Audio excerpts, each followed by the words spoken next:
And let's now check the situation over at gas stations. We have with us Mobile Journal Arles de los Santos reporting live from Taguig City. Arles, what's going on there? Marami bang nakapila? Dani, nandito nga tayo ngayon sa Central Village, sa Central Signal Village sa Taguig City, kung saan kung makikita ninyo sa aking likuran ay nananatili na mahaba pa rin ang pila ng mga motorsiklo, mga sasakyan at ng iba pang mga ginagamit ng ating mga motorista. Ayan ay para makapagpagas ng mas maaga at hindi na nga maranasan pa yung mas mataas pa na nagbabadya ng mga price hike sa paparating pang mga araw. Actually, Dani, itong nakikita ninyo sa aking likuran, itong gas station na ito dito sa Taguig City ay nag-accommodate ng humigit kumulang 10 mga barangay at hindi rin bababa sa 10 mga tricycle operators associations yung kinikater nito, kaya halos hindi talaga nawawala ng tao rito. Kahit kagabi raw ay mahaba na agad ang pila dito, aabot na hanggang doon mga 300 metro mula nga rito.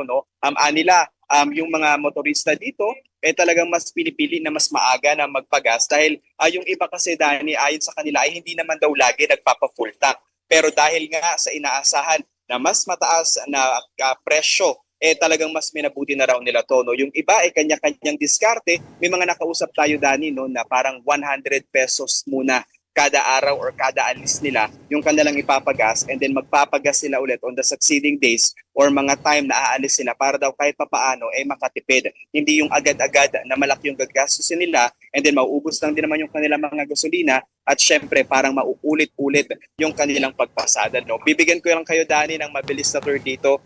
Ganito lagi yung sitwasyon dito, pero ngayon sa mga nakausap natin dito na riders, mas pinipili nila na pumila nga ng ganitong kaaga. Yung ilan naririnig natin dito na sila na naman daw yung talo at lugi nga sa ganitong sitwasyon dahil yung kanilang pangamba kapag ka nagtaas daw ng presyo, hindi na naman bababa, o kung bababa papiso-piso o ilang sentabo lamang, kaya hindi rin sila hindi rin nila mapakikinabangan yung o mababawi yung big time oil price hike na mararanasan nga ngayon dito. Dani. Arles, quick question lang, when we were talking to you yesterday, meron mga nagpapatrol na PNP, na DOE, checking on the pricing and whether this are anomalous or fraudulent. And as per the data, I have 71 gas stations were flagged, show cause orders to 55. Has that improved na ba? Meron pa rin bang mga signs na out of stock ang gas? Meron pa bang fraudulent activities na nangyayari, at meron pa rin bang nakapatrol na PNP or DOE to make sure that the consumers are protected?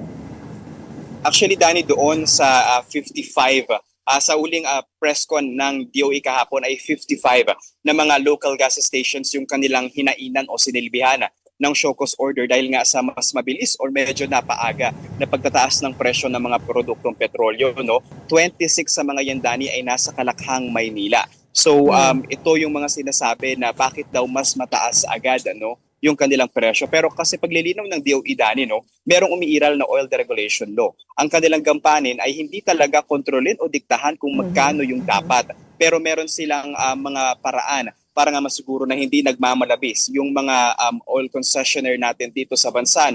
Kailangan i-justify nila yung presyo na kanilang inilabas at kung paano nga ba nila nag-come up doon sa ganoong presyo. At kabukod doon, Dani, kung meron pa bang mga nakikita na mga fraudulent at pagpapatrol ng mga kapulisan, sa ngayon, Dani, ay wala pa tayong natatanggap na mga ganong ulat, pero itinanong na natin yan sa DOE, kasi syempre meron pa silang e-gov app, Dani, na tinatawag kung saan pwedeng mag-report yung publiko ng kanilang mga kahinahinala at kinababahala na mga gas stations na pwedeng magmalabis dito nga sa oil price hike. Inaabangan pa natin kung magkakaroon tayo ng development o report tungkol dyan, pero at least for now, bukas din naman yung hotline ng PNP sa 911 para i-report ka yung ganitong mga insidente.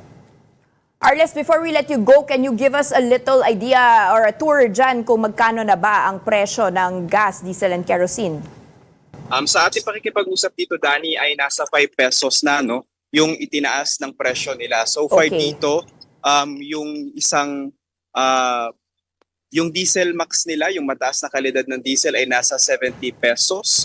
And then yung advance naman nila ay nasa 73, yung turbo diesel rather, no? 73 pesos. And then yung regular at premium ay naglalaro na sa 64 to 65 pesos and 50 centavos, no? Tinanong natin mismo kanina yung manager ng gas station na ito, ayon sa kanila, nagtaas na daw sila ng ranging from 5 pesos. No? And of course, succeeding days, pataas pa rin ng pataas hanggang sa mabuo na yung 17 to 24 pesos na oil price increase kaugnay ng mga produkto petrolyo. Dahil All right, maraming salamat for those updates and information. Mobile Journal Arles de los Santos.